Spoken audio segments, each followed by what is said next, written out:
মিহি লিখেছেন রূপন্তী সরকার। পর্ব সংখ্যা 12। ওরা দুইজন ফ্রেশ হয়ে নিল।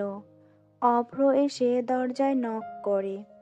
কি রে, তোগো দরকারি কাম হয় নাই? কালকে 5-6 ঘন্টার নাম কইরা সারা দিন রুমের মধ্যে ঢুকে আছিস। এখন বাজে বেলা 1টা, হুঁশ আছে? হৃদ দরজা খুলে দিয়ে বলল, যা স্যুপ বানিয়ে নিয়ে আয়, আমার বউ অসুস্থ। এখন স্যুপ খাবে? হৃদ অভ্রের দিকে তাকিয়ে বলল, হুম। অভ্র এবার মিহিকে খেয়াল করলো, চাদর মুড়ি দিয়ে শুয়ে আছে। অভ্র মিহির কাছে গিয়ে বলল, টুইঙ্কেল, শরীর কি বেশি খারাপ? মিহি চাদরের নিচ থেকে বলল, না বেশি না, একটু। অভ্র বলল, তো মুখ ঢেকে আছো কেন? ব্ল্যাঙ্কেটের নিচ থেকে বের হও টুইঙ্কেল। এ বলে অভ্র মিহির ওপর থেকে চাদর সরিয়ে দিতে যাবে, এমন সময় হৃদ এসে অভ্রর হাত ধরে বলল, খুব ব্ল্যাঙ্কেট গায়ে দিয়ে আছে, তাতে কি তোর চুলকাচ্ছে?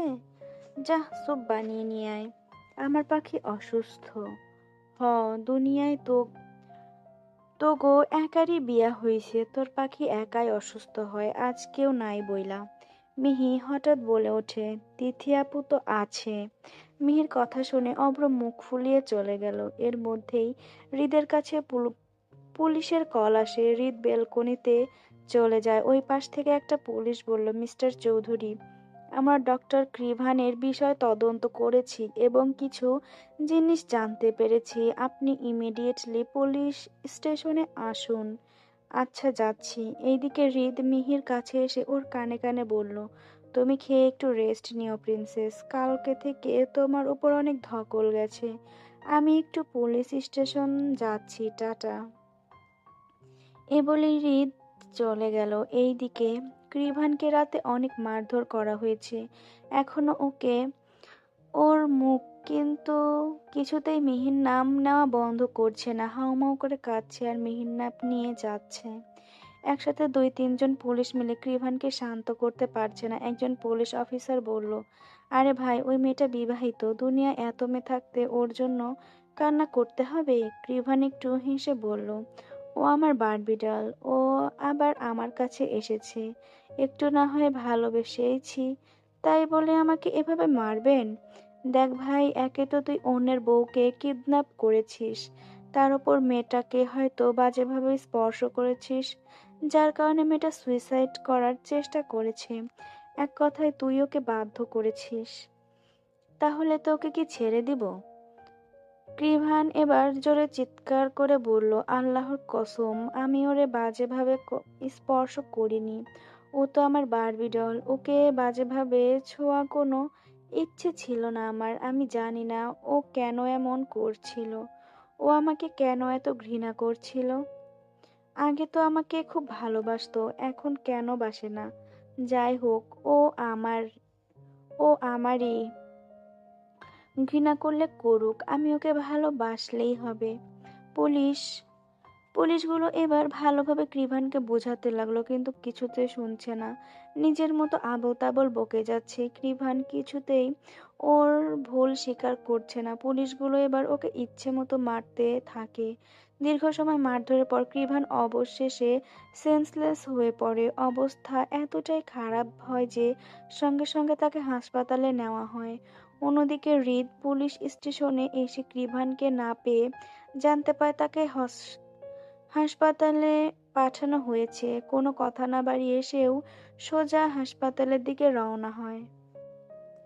হাসপাতালে গিয়ে হৃদ দেখে কৃভানের কেবিনের সামনে 2জন পুলিশ অফিসার সঙ্গে ডক্টর কথা বলছে। ডক্টরের কথা শুনে হৃদ স্তব্ধ হয়ে যায়। বিভিন্ন স্টেজের মাধ্যমে জানা গেছে কৃভান নিয়মিত হাইড্রোজেন ড্রাগ নেয়, আর সেটা আজকাল না, বহু বছর ধরে। হৃদ চুপচাপ দাঁড়িয়ে সব শোনে। পরে অফিসারদের কাছ থেকে ধীরে ধীরে পুরো সত্যিটা জানতে পারে।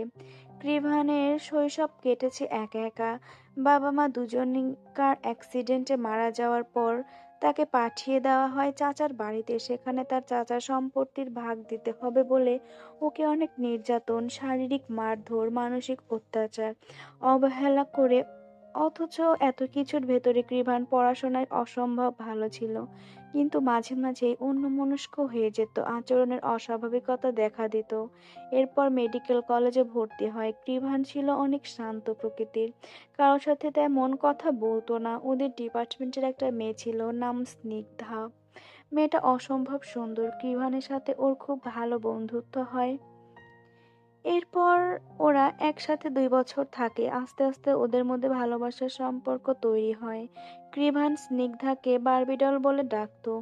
ওরা একে অপরকে অসম্ভব ভালোবাসে। ওরা ঠিক করে বিয়ে করবে। কৃভান স্নিগ্ধাকে নিয়ে বিয়ে শপিং করতে যায়। শপিং শেষে ওরা বাহিরে আসে। স্নিগ্ধা কৃভানকে বলে, ওই দোকান থেকে একটা ফুল এনে দিবা। কৃভান স্নিগ্ধাকে দাঁড়াতে বলে ফুল নিতে যায়। ফিরে এসে দেখে গোটা রাস্তায় তার বারবি ডলের রক্ত ছড়িয়ে আছে। কৃভান স্তব্ধ হয়ে যায়, কিছুতেই মেনে নিতে পারে না। ছুটে যায় স্নিগ্ধার কাছে। আশেপাশে মানুষের ভিড় জমে গিয়েছে। স্নিগ্ধার নিথর দেহখানা পড়ে আছে। কৃভান গিয়ে স্নিগ্ধার মাথা ওর কোলে নিয়ে বলল, আমার এই দুনিয়ায় কেউ নেই বারবি ডল, আমাকে ছেড়ে যেও না। আমি কি নিয়ে বাঁচবো, কাকে নিয়ে বাঁচবো? স্নিগ্ধা আলতো হাসার চেষ্টা করে বলল, আমি আবার ফিরবো, আবার ফিরবো।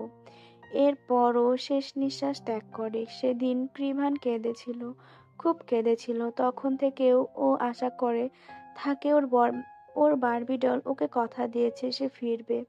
অতিরিক্ত মানসিক চাপ আর পুরনো স্মৃতি মাথার ভেতরে জমে জমে একসময় বিস্ফোরণ ঘটায়। সেখানে পড়াশোনার চাপ, একাকিত্ব আর চাপা ট্রমা সব মিলিয়ে সে ধীরে ধীরে ড্রাগের দিকে ঝুঁকে পড়ে। ড্রাগই হয়ে ওঠে তার পালানোর রাস্তা। কিন্তু সেই ড্রাগই একসময় তার বাস্তবতা নষ্ট করে দেয়। প্রথম যেদিন মিহিকে দেখে তখন ওর মনে হয় মিহি ওর বারবিডল। মিহি দেখতে অনেকটা স্নিগ্ধার মতো। ওর চোখ, ওর এলোমেলো চুল। মিহিকে দেখে কৃভান ভাবে ওর বারবিডল তার কথা রেখেছে, সে সত্যি ফিরেছে। তারপর কৃভান মিহির বিষয়ে খোঁজ লাগায়, তবে জানতে পারে ও বিবাহিত। সেদিন অনেক নেশা করে। এরপর থেকে ঠিক করে মিহিকে এবার নিজের করবেই। একবার হারিয়েছে, এবার আর হারাতে দেবে না। মিহি হয়ে ওঠে কৃভানের ভালো থাকার সঙ্গী। মিহিকে দেখলে ওর ড্রাগস নিতে হতো না। তবে যখন মিহিকে কাছে পেত না তখন পাগলের মতো করতো আর ড্রাগস নিত। সব কথা শোনার পর হৃদ আর চুপ থাকতে পারে না। সে ধীরে ধীরে কেবিনের ভেতরে ঢোকে। বিছানায় শুয়ে থাকা কৃভানের চোখ মেলে তাকায়। হৃদকে দেখে হেসে ওঠে। আমি একদিন ঠিক আমার বারবি ডলকে নিজের করেই ছাড়বো। ও ফিরেছে শুধু আমার জন্য, তোর জন্য না। ও আমাকে বলেছে ও আসবে। এই কথায় হৃদের ভেতরটা জ্বলে ওঠে। সে হঠাৎ এগিয়ে গিয়ে কৃভানের গলা চেপে ধরে। তোকে মারতেও এখন ইচ্ছা করছে না, হৃদের দাঁতে দাঁত চেপে বলে। আবার তোর এই কথা সহ্যও হচ্ছে না। তোর কাহিনী জানার পর শুধু আফসোস হচ্ছে। কয়েকটা সেকেন্ড পর হৃদ নিজেকে সামলে নেয়। গলা থেকে হাত সরিয়ে নেয় গলা থেকে। হৃদে একটু নরম গলায় বলে, তুই যেটাকে ভালোবাসা ভাবছিস ওটা ভালোবাসা না কৃভান, ওটা আমার ভালোবাসা। তোর ভালোবাসা বেঁচে নেই কৃভান। ও মিহি আমার আমার প্রিন্সেস। ওকে তুই তোর বারবি ডলের সাথে গুলিয়ে ফেলছিস। কৃভান হেসে ফেলে, না, সে আমার বারবি ডল। ও আমাকে কথা দিয়েছে ও আসবে। আমারও আমার ও সত্যি এসেছে। সবাই আমাকে ছেড়ে গেছে, বাবা মা, বাড়ি, শৈশব, সবাই। বারবি ডলও যদি চলে যায় তাহলে তো আমি নিঃস্ব হয়ে যাব। হৃদ একটা দীর্ঘশ্বাস ছেড়ে বলল, ভালো হয়ে যা কৃভান, সত্যি ভালো হয়ে যা। ভালো একটা ডাক্তারের কাছে ট্রিটমেন্ট নে, না হলে আমার প্রিন্সেসের নাম যদি তোর মুখে শুনি তাহলে তোকে কি করব আমি নিজেও জানি না। তোর না তোর অতীতের কথা ভাববো, না তো অসুস্থতার কথা ভাববো, জানে মেরে দেব। বলে হৃদ কেবিন থেকে বের হয়ে আসলো। সব গুলিয়ে যাচ্ছে। একটা ছেলে ওর প্রিন্সেসকে নিজের ভালোবাসা বলে দাবি করছে, ওর বুকের ভেতরটা জ্বলে যাচ্ছে। হৃদ সোজা বাড়িতে চলে আসলো। মিহি শুয়েই ছিল, হৃদ এসে ওকে জড়িয়ে ধরলো। মিহি হৃদের মাথায় আলতো করে হাত রেখে বলল, কি হয়েছে পচালোক? চুমু দাও তো, টেনশনে আছি। কিসের টেনশন? চুমু দাও। বলো আগে, আগে চুমু দাও। মিহি হৃদের ঠোঁট মিহি হৃদের ঠোঁটে কটা চুমু দিল। হৃদ হেসে বলল, বাহ, ভালোই তো উন্নতি হয়েছে। আগে চুমু চাইলে গালে দিতে, এখন না বলতেই ঠোঁটে। মিহি কিছুটা লজ্জা পেয়ে গেল। ও কি ইচ্ছে করে দিতে চেয়েছে? ভুল করে হয়ে গেছে। হৃদ মিহিকে নিজের দিকে ঘুরিয়ে নিয়ে বলল, তুমি শুরু তুমি শুধু আমার মনে থাকবে কার বলো তো? মিহি বলল, তোমার। এই তো জান বাচ্চা, সব বুঝে। এখন চুমু দাও। মিহি চুমু দিল। হৃদ বেরিয়ে গেল, অফিসের কাজ আছে। মিহিকে বলল আজকে ওরা ডিনারে যাবে। মিহি যেন সন্ধ্যার দিকে তৈরি হয়ে থাকে। এ বলে হৃদ চলে গেল। আজকে একটু কাজের চাপটা বেশি। হৃদ কিছু ফাইল চেক করে ওইগুলোতে সাইন করে দিল। এর মধ্যে দরজায় একজন নক দিল। নক করলো। হৃদ তাকিয়ে দেখে কল্পনা এসেছে। হৃদের মুখে বিরক্তির ছাপ দেখা গেল। কল্পনা হৃদের কাছে এসে বলল, হৃদ, একটু কথা ছিল। কি কথা? সেদিন আমার বউয়ের কাছে পিটুনি খেয়ে শিক্ষা হয়নি, আজকে আরো চাই? না হৃদ, আমি আমার ভুল বুঝতে পেরেছি, আমাকে ক্ষমা করা যায় না? এ বলে কল্পনা হাউমাউ করে কান্না শুরু করলো। হৃদ মহা মুশকিলে পড়ে গেল। এভাবে কান্না করলে মানুষ কি ভাববে? দেখুন, এটা কান্না করার জায়গা না, আপনি প্লিজ আসতে পারেন। হৃদ, আমাকে কিছু সময় দিবে? আমার ব্লাড ক্যান্সার ধরা পড়েছে, হয়তো বেশি দিন বাঁচবো না। মরে যাওয়ার আগে নিজের ভুলের ক্ষমা চাইতে আসলাম, আমাকে প্লিজ ক্ষমা করে দাও। হৃদ ওর কথা শুনে কিছুটা নরম হলো। বলুন, কি বলবেন? হৃদ, এইখানে বললে বিষয়টা কেমন দেখায়? আমরা বরং একটা ক্যাফেতে গিয়ে বসি, কফি খেতে খেতে বলবো। আমারও তো টাইম নেই, এইখানে বলুন। প্লিজ হৃদ, একটা কথা রাখো। হৃদ কিছুক্ষণ ভেবে রাজি হয়ে গেল। ওরা একটা ক্যাফেতে গিয়ে বসলো। কল্পনা হৃদকে কেঁদে কেঁদে ওর মনের কথাগুলো বলে। হৃদের কাছে কথাগুলো শুনতে খুব বিরক্ত লাগছে, কিন্তু আশেপাশে মানুষ বলে কিছু বলতে পারছে না। হৃদ কল্পনাকে বলল, আমি আপনাকে শুরু থেকেই বোনের নজরে দেখি। আমার ঘরের বউ আছে, আপনি ভালো দেখে বিয়ে করে সুখে সংসার করুন। এভাবে বলো না হৃদ, আমি তোমাকে ভালোবাসি, অনেক ভালোবাসি। এ বলে কল্পনা হৃদের হাতের ওপর মাথা রেখে কান্না শুরু করে। হৃদ ওকে ছাড়ানোর চেষ্টা করছে, কিন্তু ও কিছুতেই হৃদের হাত ছাড়ছে না। এই দৃশ্য মিহি দূর থেকে দেখতে পায়। হাতে থাকা ফুলের তোড়াটা হাত থেকে পড়ে যায়। মিহি অভ্রর সাথে ফুল কিনতে এসেছিল, হৃদের পছন্দ মতো ফুল নিতে। ভেবেছিল ফুলগুলো দিয়ে ঘরটা সুন্দর মতো সাজাবে, কিন্তু ফুল কেনার পর ফুলপট্টির অপোজিটে ফুলপট্টির অপোজিটে একটা ক্যাফেতে হৃদের সাথে একটা মেয়েকে বসে থাকতে দেখে মিহি পৃথিবী ঘুরে উঠল। চোখ দিয়ে আগুন বের হচ্ছে। অব্র মিহিকে বলল, মিহি, দেখো, এটা হয়তো হৃদের কোনো ক্লায়েন্ট। তুমি রাগ করো না। না, ওইটা কোনো ক্লায়েন্ট না। সেই দিন ওই মেয়েটাকে আমি মেরেছিলাম, কিন্তু আজকে পচা লোক ওকে নিয়ে ক্যাফেতে এসেছে। বাহ! অব্র কিছুটা অবাক হয়ে বলল, মেরেছিল মানে এটাই ওই কল্পনা? মেরেছিলে মানে এটাই ওই কল্পনা? মনে হচ্ছে গিয়ে গলার ওপর পা তুলে দেই, কিন্তু আজকে আর কিছু বলবো না। যে মানুষটা আমার রাগের মূল্য দেয়নি, তাকে আর কিছু বলার নেই। এ বলেই মিহি ছুটে গেল। অব্র দৌড়ে হৃদের কাছে গিয়ে বলল, ভাই, তোকে আর এই মহিলাকে টুইঙ্কেল একসাথে দেখে ফেলেছে, এখন রেগে মেগে অস্থির। হৃদের হাত পা কাঁপতে শুরু করলো। কল্পনা হৃদের হাত ধরতেই হৃদ টেনে একটা থাপ্পড় মেরে দিল। খবরদার, ঢলাঢলি মারাবেন না। বাল, আপনার জন্য বউ ভুল বুঝলো, এখন বাসায় গেলে কি করবে? হৃদ ছুটে বেরিয়ে গেল। অভ্র কল্পনাকে মুখ ভাঙিয়ে বলল, শখ কত, বুইড়া ধামড়ির বয়স খুকি সাজতে আমার বন্ধুর হাত ধরে কান্না মারাচ্ছে, ফালতু বুইড়া বেডি। এ বলেই অভ্র হৃদের পেছন পেছন চলে গেল। এইদিকে কল্পনা বলে উঠল, হোয়াট? আমি বুড়ো ফালতু ছেলে, তোর বিয়ে হবে দেখিস। তোর বিয়ে হবে না দেখিস, অকালে মরবি শালা।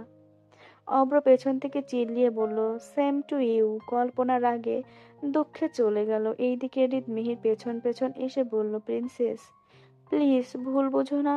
বিশ্বাস করো আমি যেতে চাইনি। ওর নাকি ব্লাড ক্যান্সার ধরা পড়েছে। ও আমাকে কিছু বলতে চায় তাই গিয়েছিলাম। মিহি তেড়ে এসে হৃদের গলা ধরলো। ওর জন্য এত দরদ তোমার, তো যাও না, ওর কাছে যাও।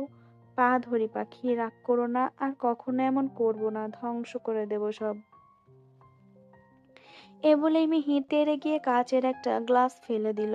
এরপর একটা ফুলদানি ফেলে দিল। একটা কাচের টেবিল ছুঁড়ে মারল হৃদের পায়ের কাছে। মিহি এইরকম রাগে মূর্তি দেখে হৃদের গলা শুকিয়ে গেল। মিহি তাণ্ডব শুরু করে দিয়েছে, একের পর এক জিনিস ভাঙছে। হৃদ না পেরে নাটক করে মাটিতে পড়ে গেল। এতদিন বউ ওর ভয়ে নাটক করে মটকা মেরে পড়ে থাকতো, এখনো বউয়ের ভয়ে নাটক করছে। ভাবলেই হাসি পায়। হৃদকে পড়ে যেতে দেখে মিহি ছুটে এসে হৃদের মাথা মাথা ওর কোলে রাখে। কি হয়েছে তোমার, পচা লোক, চোখ খুলো না। মিহি কান্না করতে করতে কথাগুলো বলল। মিহি ওর কান্না দেখে হৃদ একটা চোখ খুলে দিল। এরপর টুপ করে ওর গালের নাকে চুমু খেয়ে নিল। শান্ত হব, এত রাগ করতে নেই। তোমার কি ব্যথা লেগেছে? না জান, ব্যথা লাগেনি।